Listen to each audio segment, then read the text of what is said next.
Изат Артыковдун допинг тести оң чыгып, ал Рио 2016 Олимп оюндарынан четтетилди деп жазылган спорттук арбитраж сотунун допингге каршы бөлүмүнүн 18 августта жарыялаган билдирүүсүндө.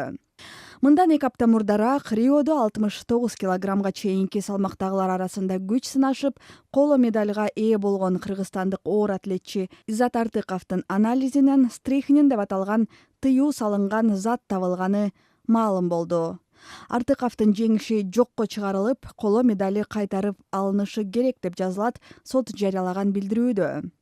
Жобого ылайык эми соттун корутундусун Олимп оюндары аяктаган соң апелляцияга берүүгө болот.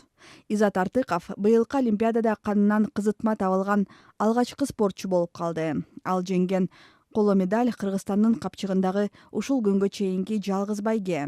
Ал эми оор атлетика боюнча улуттук курама команданын башкы машыктыруучусу Үсөнкан Майназаров бул тууралуу маалыматым жок, кандай болушу мүмкүн эмес деген пикирин Азаттыкка билдирди.